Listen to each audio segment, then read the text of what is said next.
Terima kasih.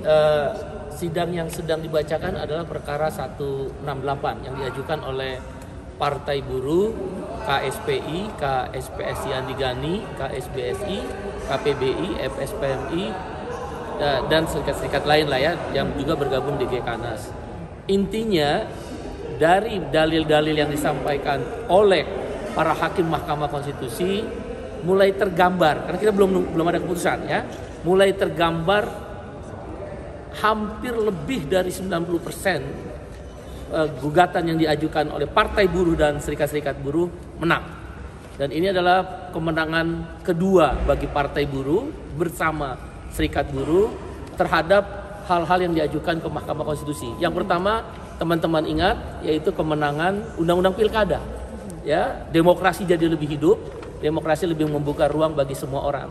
Hari ini hak kita semua termasuk kawan-kawan media, pabrik, karyawan di perkantoran, buruh seluruh Indonesia, hak-haknya telah dikembalikan pada jalur. Karena itu melalui kesempatan ini, Partai Buruh dan serikat-serikat buruh termasuk Gekanas menyampaikan apresiasi yang tinggi sambil menunggu keputusan daripada Mahkamah Konstitusi. Partai Buruh pasti menang.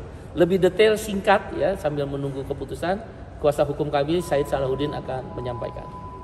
Jadi kawan-kawan sekalian, amar putusan dibacakan berdasarkan pertimbangan. Yang MK bacakan tadi pertimbangan.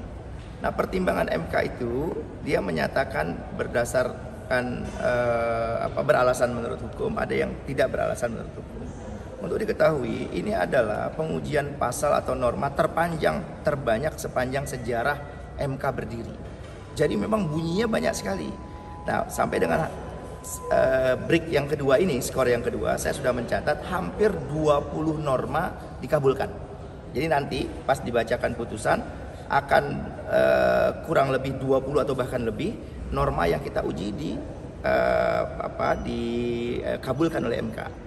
Nah, cara mengabulkannya itu ada yang kita minta dihapus, ada yang kita minta dihapus tapi kemudian dibuat pemaknaan supaya MK membatasi agar DPR khususnya pemerintah tidak sewenang-wenang dalam memaknai apa yang disebutkan di dalam undang-undang. Jadi sampai dengan detik ini kita meyakini bahwa putusan ini adalah kemenangan besar sepanjang sejarah kaum buruh setelah kita melakukan aksi besar-besaran sejak berlakunya Undang-Undang Cipta Kerja jilid pertama dulu sama yang jilid kedua ini, dan ini patut dirayakan oleh seluruh rakyat Indonesia terutama kaum buruh bahwa Partai Buruh konsisten dan berhasil memperjuangkan nasib mereka lewat Mahkamah Konstitusi.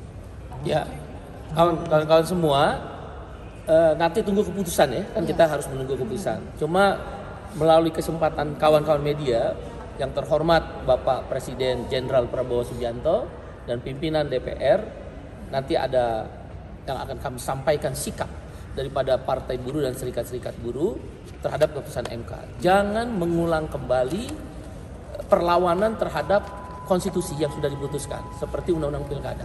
Ini akan membuat rakyat marah, membuat buruh bergerak. Karena itu kita menunggu keputusan. Nanti saya mewakili Partai Buruh dan serikat-serikat buruh akan menyampaikan sikap secara terbuka untuk Bapak Presiden Prabowo Subianto. Mudah-mudahan beliau menonton atau tidak stafnya. Yang kedua, hentikan pembahasan kenaikan upah minimum.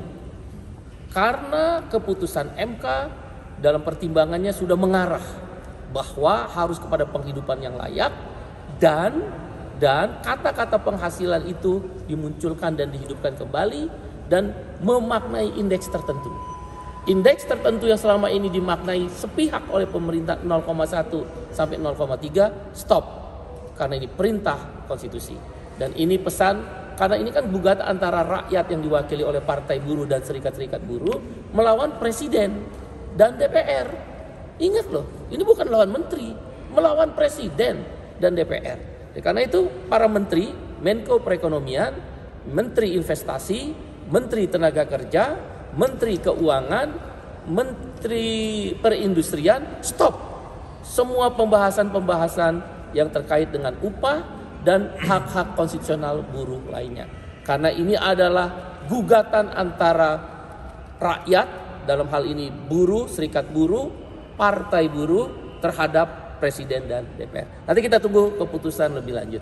Ya. Bapak ini kan optimis nanti akan menang begitu ya, meskipun sudah putusan akhir. Berarti artinya nanti apakah akan tetap melanjutkan rencana mogok nasional di 11, 12 atau 25-26 November mendatang? Kalau terjadi kembali seperti kasus undang-undang pilkada di mana DPR mencoba membegal ya tanda petik yang DPR yang lalu ya, dan mencoba mengakal-akali terhadap kembali undang-undang yang sudah diputuskan secara konstitusional oleh Mahkamah Konstitusi, pasti kita lawan dan mogok nasional kita makin sah. Dan jangan mempermalukan presiden. Melalui media ini kami menyampaikan pada para menteri, para anggota DPR, jangan mempermalukan presiden yang dalam pidato kenegaraannya, di dalam pidato di MPR, begitu keberpihakan pada rakyat dan tunduk pada konstitusi. Jangan permalukan presiden. Itu aja pesan kami dari rakyat kepada seluruh DPR dan para menteri. Demikian, kita tunggu keputusannya aja supaya lebih jelas. Terima kasih ya kawan-kawan. Terima kasih.